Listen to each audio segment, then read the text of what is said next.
In the previous video, we created a VPC and then we created two subnets. So it is time to create an EC2 instance in one of the subnets. So let us do that.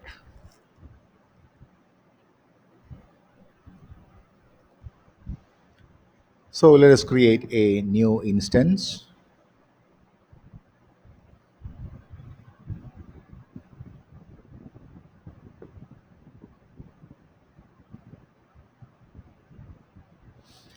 You know the procedure, so I will go with the first one. Select it.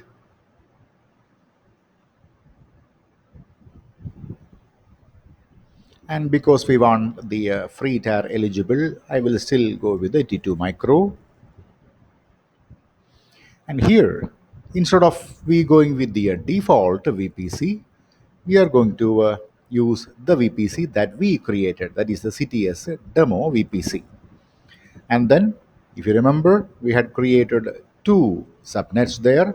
One was for the public access to the outside world. I mean, the outside world need to access this EC2 from outside. So we will use the public subnet. As of now, both is accessible or both are not accessible.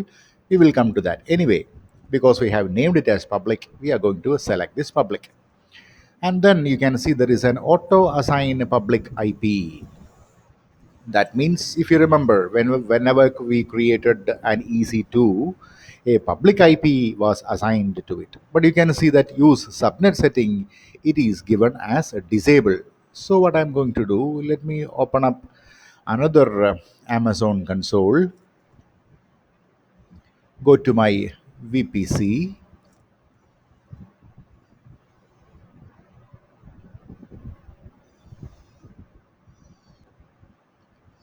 go to my subnet,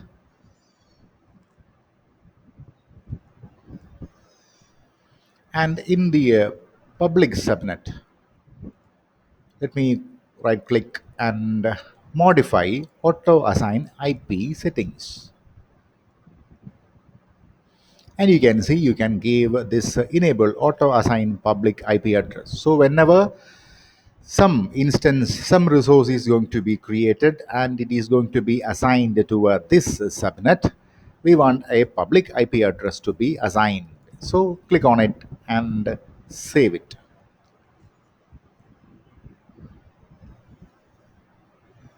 Now we have modified. Let us go back, refresh the VPC one more time. Make sure that you select the correct VPC, our custom VPC, and the public subnet. And now you can see that the use subnet setting is to enabled. Previously, it was in disabled mode. So we need to do a little bit of tweak here, and you know what to do. Again, the rest of the stuff I will just take it as default, and then let us go to storage. We will go with the default SSD, which is available as part of the free tier. Then tag. So let me add a name tag, CTS. Already we have given some, yeah. So CTS VPC demo EC2 is a good name. Let us go to the security group. So we already know that hopefully no security group here. We had a security group created before. Maybe CTS security group. I'm going to create it and maybe give a description of CTS security group so that we can. And for the time being, I am not using HTTP to accesses. We are trying to use SSH to communicate, and we have the corresponding um, row rule specified here. We are done with our configuration. Then review it, and if everything goes well, we are done. I'm going to launch the instance. So you know what exactly. So I have already created a CTS demo key, which I will associate with this, acknowledge it, and launch the instance. So let it launch in the background. We will come back when the instance is ready. So clicking on it, it will load it here, and it may definitely take some time for provisioning it. And once this is active, then we will come back and resume.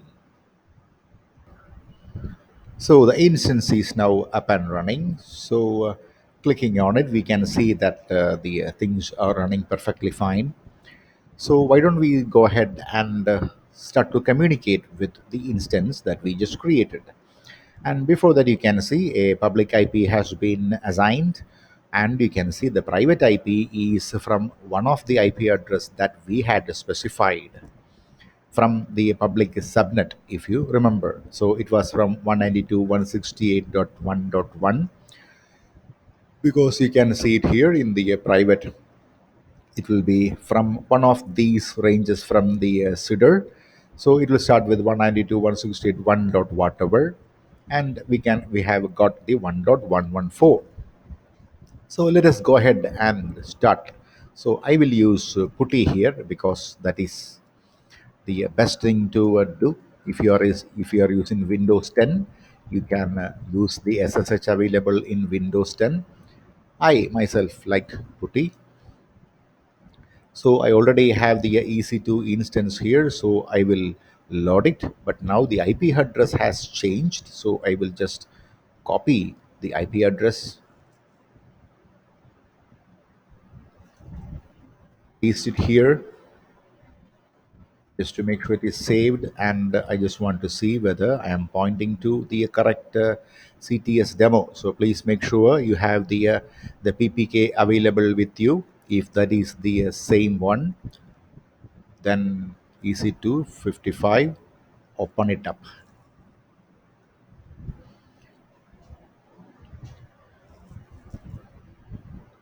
No, nothing is happening. You know why? Because we created the subnet, but that is a private IP. There is nothing that we have provisioned so that Amazon understand. You can see after some time the network error connection timeout has occurred. So we need to do a little bit more about it. So what can be done? So let me close it. So the first thing that we are going to check is whether the security group is allowing, that is the first line of defense, the firewall. So if you look at the security aspect of it, you can see that it is definitely allowing the 22 port to be enabled. So we should be able to use putty and connect to it, but it is not happening. What is the reason? So that's where we need to talk about another service called the internet gateway. You can see here there is an internet gateway, but before going into that, let us talk about a little bit of what exactly this internet gateway is about. So this is the slide we saw in the last video where we have created the VPC, and we created the two public subnet and a private subnet. But then, so what exactly is the internet gateway? So help our VPC instances connect with the internet.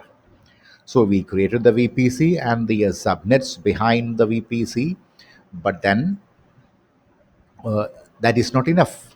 We need to create this internet gateway, which must be created separately from VPC.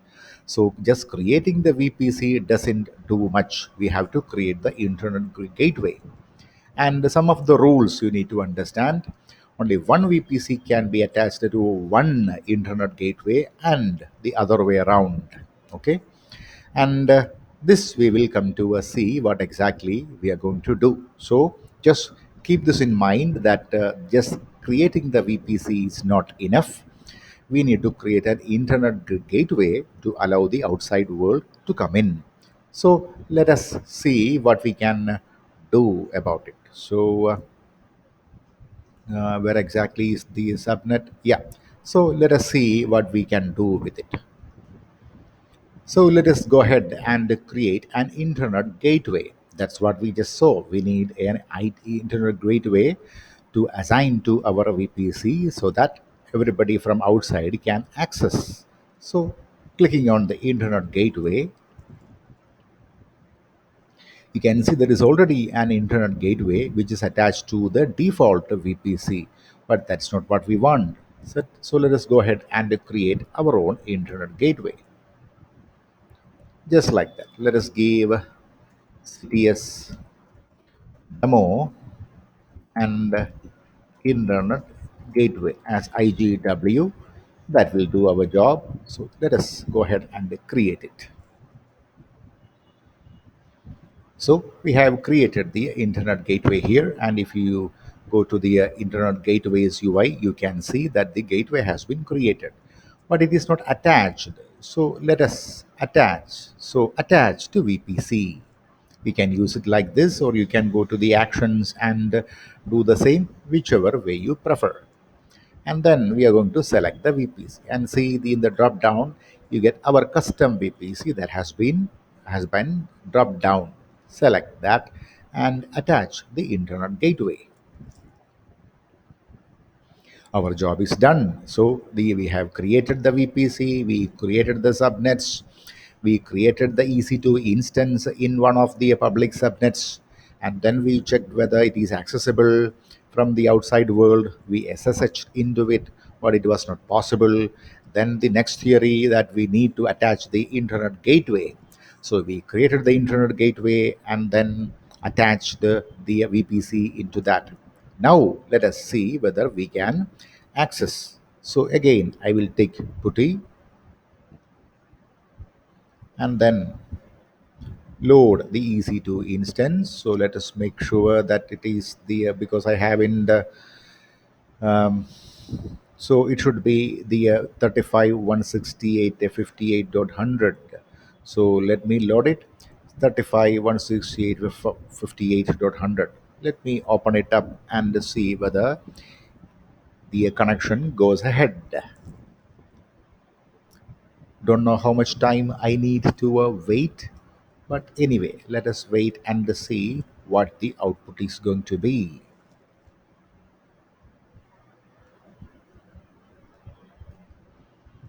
Nope, this time too the same error that we had before, the network error connection timed out is coming. So just creating the internet gateway is not enough. We need to do a little bit more. So in the slide that we had discussed before,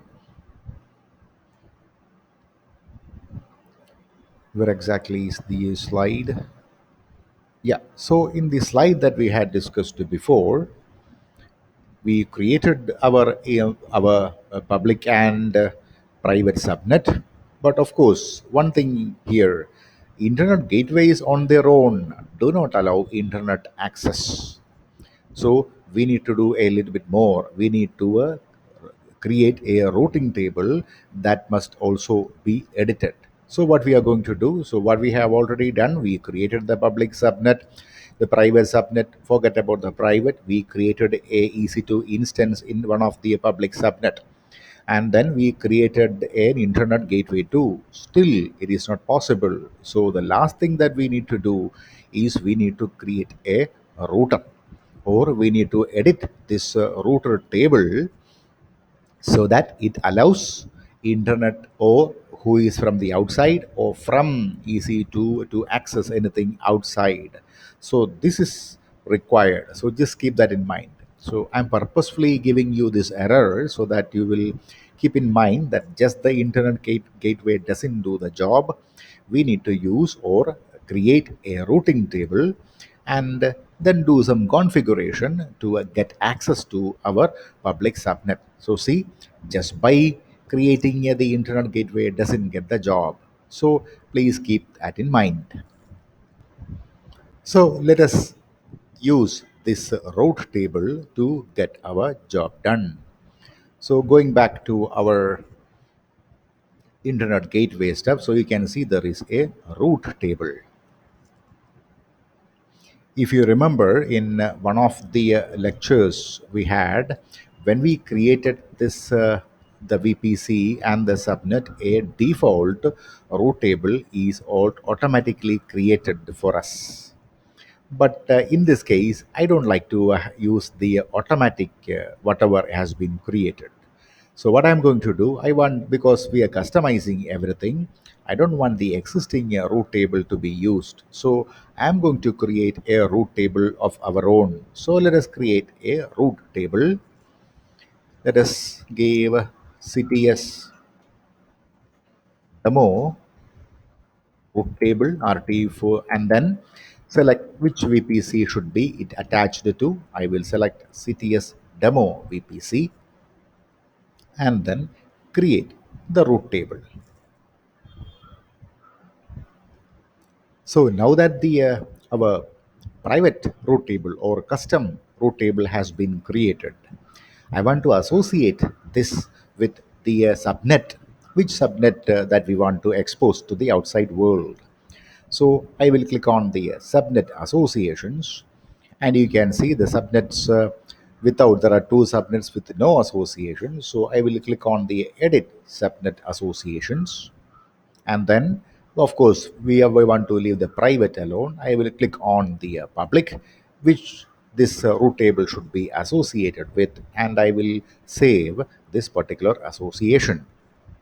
And now you can see that our root table, if you go back to the root table, you can see this is the custom root table that we created, and you can see we have been explicitly associated our root table with this particular subnet. And if you can go into this is the same subnet association, will see that this has been affected. The private remains private, we are not associating anything with it. So now that the root table has already has been created and associated with the subnet associated, will this work? But before going further, one more thing that we need to check whether the routes are correct. So you can see that there is one route with a destination, and you can see there is the destination as the VPC IP, the range with the suitor that we have created, and it is telling that the target is local. If you're having a private, this is all that you need to do. But if anybody from the outside world want to get access to this particular subnet, and through that to the EC2 instance, we need to edit this route a little. And how are we going to do that? I have clicked on the edit button, and here you can see that any destination to this will be a local, the target will be local, that is the local subnet. But if somebody is going to get from the public IP, so I will specify any public IP is going to use it and hit the target. I want the target to be my internet gateway. So you can see there are many other services you can use. So in here, I will specify that any IP address coming to this particular location, I want to hit the internet gateway, and then we will specify what is the internet gateway. You can see the internet gateway that we had created. So I will assign the internet gateway, and then we will save the changes. So that was the one thing that we didn't do before. So we now created a routing table of our own.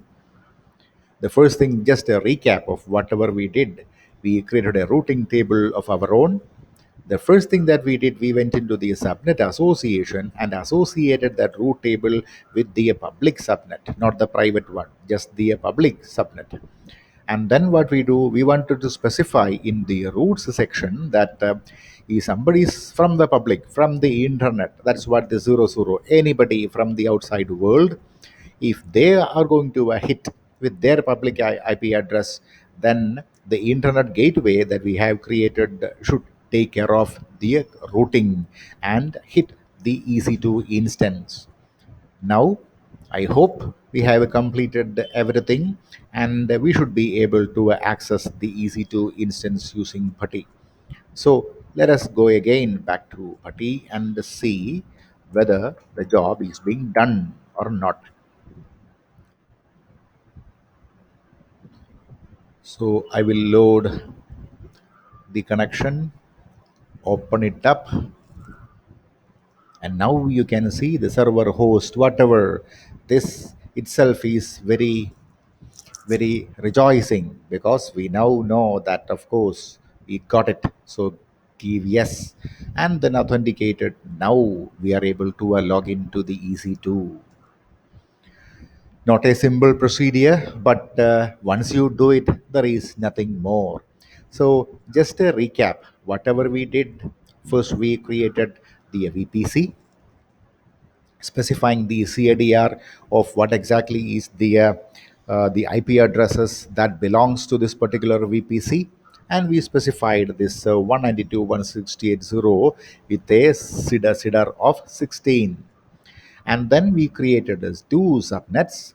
One was the public subnet and a private subnet with the corresponding CIDR, so that I can make, so you can see in the public I can have 250 nodes in here of whatever. So it can be an S3, it can be many EC2s, it can be a load balancer, anything that can be used in this particular subnet. They will get an IP from this particular subnet in this particular range. And then what we did after creating the subnet, we try to communicate with the EC2 instance. That was not possible. So the next thing that we did, we went to the internet gateway and they created a gateway of our own.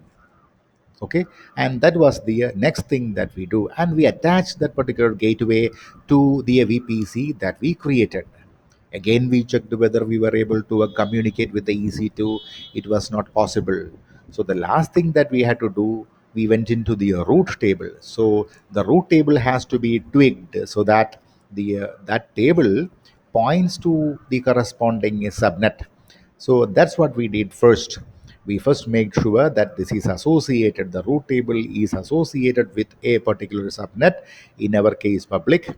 Not only that, we made sure that all the routes coming from the public IP address should be forwarded to the internet gateway, thereby getting access to this particular subnet. So this many steps had to complete for us to log into. Now, of course, you are already in, and you can see that we are already in. So just a brief description of what we should do to create a custom VPC, a custom subnet, a custom internet gateway, and a route table, and the configurations that are required to communicate from the external world to your EC2 instance. Hope this was a nice video. So see you in the next section. Bye.